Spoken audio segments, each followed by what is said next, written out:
we are winging it. And when I say it, I mean farming. And when I say farming, I mean chickens, Christmas trees, flowers. I'm sure there's something I'm forgetting, but we are winging it. So today's task is going to be getting a rough plan of what our flower garden is going to look like in the spring.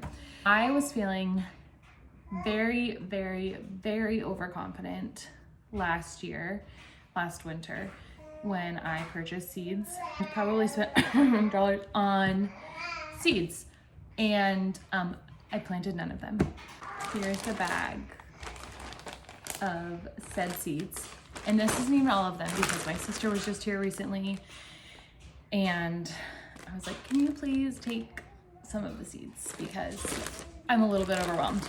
I am not saying I'm gonna plant all of these, but I am going to plant some because now that the house project feels like a word that is too small for what this undertaking was. But now that this house project is finished and we're moved in, I'm gonna give it a go. So I thought I would show you as I'm giving it a go, and we'll see how it goes. So I'm taking the planning approach of a few different people and throwing in my own little mix of things. People that have inspired me with their planning process are Blossom and Branch Farm. She's really big into regenerative farming. And then Florette has also inspired this process a little bit. What I have here is my bag of seeds. I got my planner. I've got my Starbucks water because, a fun fact, I don't drink coffee, but I do drink caffeine, just in the form of Dr. Pepper. And I've got some sticky notes because who doesn't need sticky notes? And I've got a baby over here on the floor. So if you hear extra sounds, it's not my stomach. As I'm talking, if you're thinking, wow, she sounds like a complete amateur when it comes to flower farming, you would be correct. I'm literally sharing just so that other people who feel like they can't do it, like me most of the time, I mean, I guess we don't know yet if I can do it, but hopefully we'll have some flowers and we'll see that I was able to do it.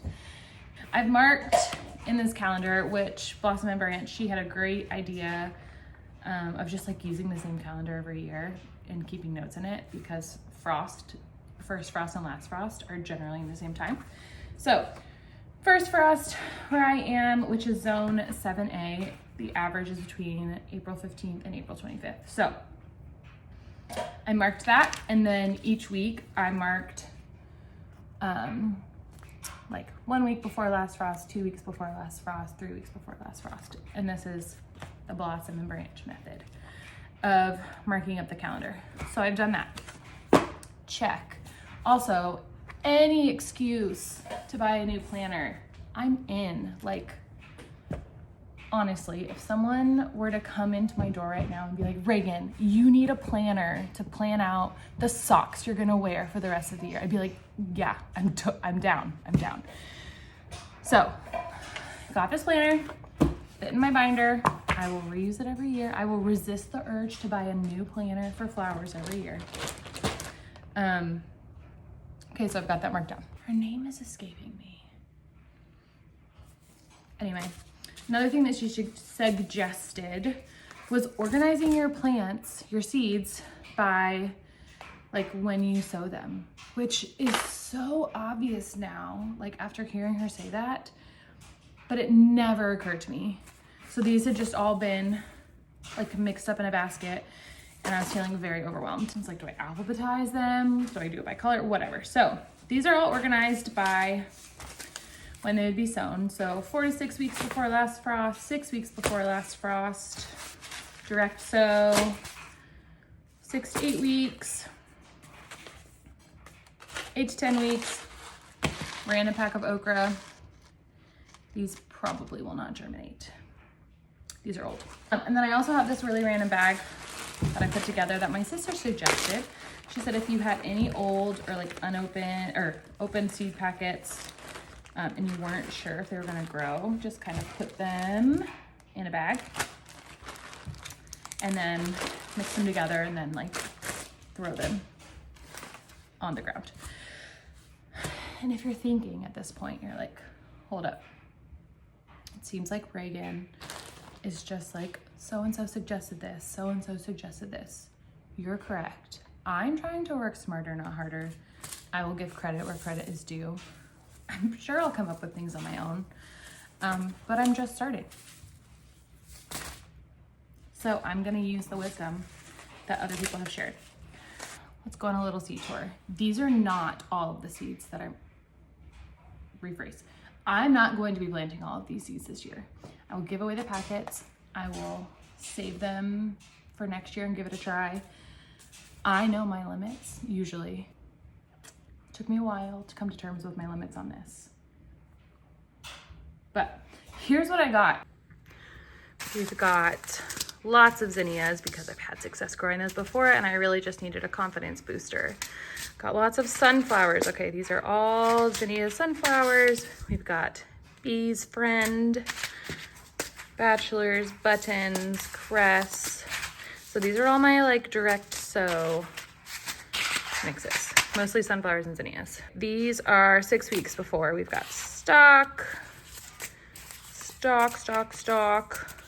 Not running out of stock anytime soon.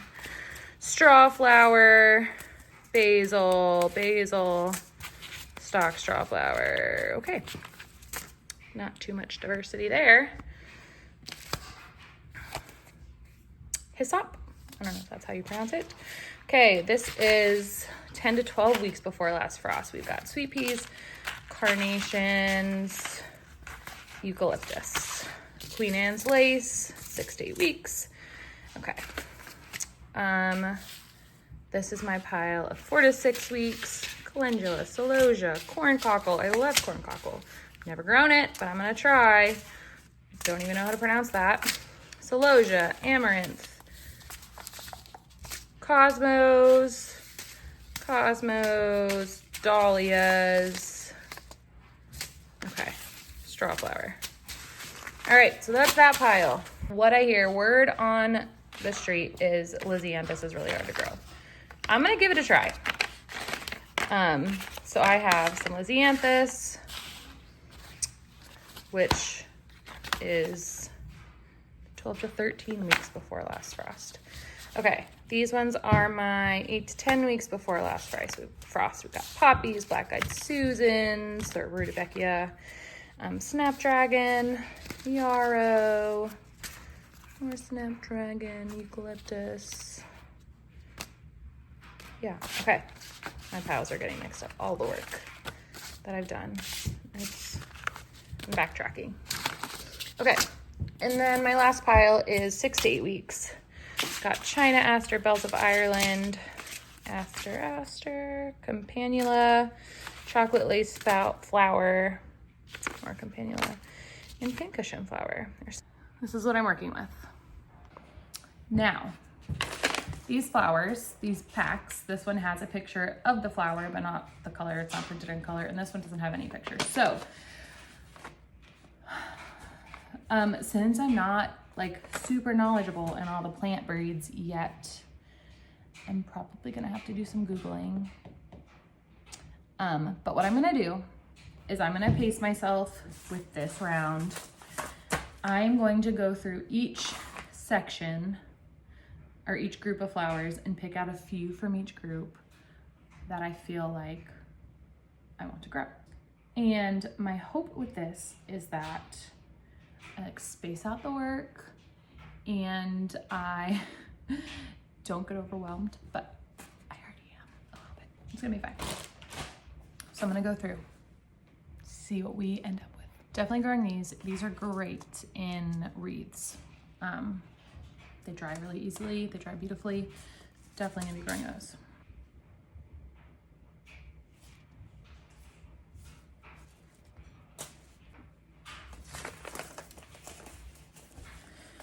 Celosia, Cosmos, Cress,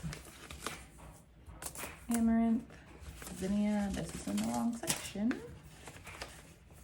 straw flour is also really good for wreaths. Still feels like a lot, but got zinnia, lots of sunflower, cress. And I think that's all for the direct sew.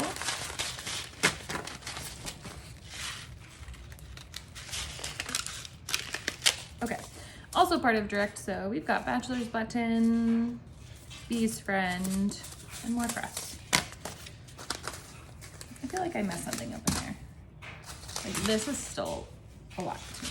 Okay, in our 10 to 12 week before last frost, I've got straw flour. I'm doing all the straw flour I have because it works really well in wreaths. I said that already. Stock, basil, Queen Anne's lace, hyssop, I don't know. And then I'm gonna try 2 sweet peas, just 2. Okay, got that. In my 10 to 12 weeks before last frost, I'm gonna do some snapdragons, some more snapdragons, some black-eyed Susans, feeling pretty confident about those. Some yarrow, 1 packet of poppies, and then some eucalyptus. Because again, that's something that I want to use in wreaths. I've never grown it before. And then I've got my 3 Lysianthus packs that I'm gonna try. So now what I'm gonna do is I'm going to write the name of each variety on a little Post-it note, and then I'm going to place it on the week that it needs to be planted. And that way I can kind of move things around. Like I for sure will not be planting everything like that has the 6 to 8 week before last frost. That will not all be happening in the same day. Mom, I work a little bit, like a job, like a, I wouldn't say a real job, a job that actually pays me. And so it's just not gonna happen. And I love the idea of it not being like permanently in my planner. I know I could use pencil, but moving around Post-it notes is so much more fun.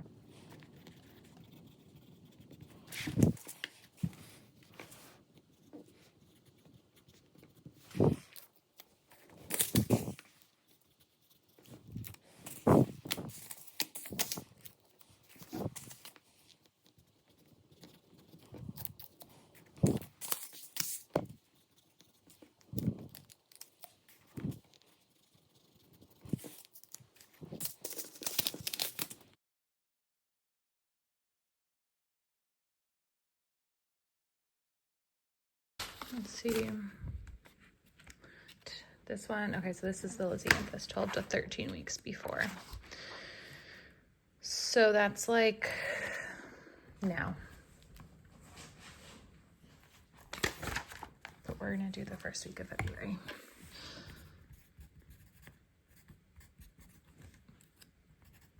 You know what? It's gonna be the only one. We're gonna start slow. February would also be around 8 to 10 weeks before. So I'm gonna change to green. I knew this would come in handy.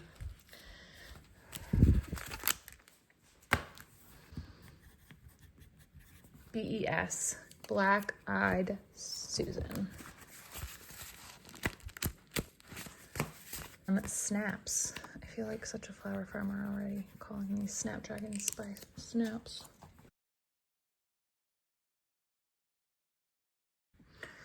So in theory, okay, let's say we're in March and I'm like, all of these need to be planted 6 to 8 weeks or sown 6 to 8 weeks before last frost. So I could take it and be like, all right, I know I have free time on Monday. I know I have free time on Thursday. Oh, something came up on Thursday. I need to do that here. So that's kind of the plan. I will definitely be reflecting on this method at the end of the growing season. I feel like I'm going to be using the phrase in theory a lot. As my husband would agree, things go in my head so much differently. The way that I'm saying this doesn't even make sense. It went differently in my head. In theory, I'm hoping that this method works. It should work, right? And if I do, what do I have to lose? pack of Post-it notes. Okay, cute, aesthetically pleasing basket of seeds. Check. Planner. Organized. Check back in a few months. Well, I guess technically check back in a few weeks as I'm starting these seeds, and then check back in a few months to see if they actually grow.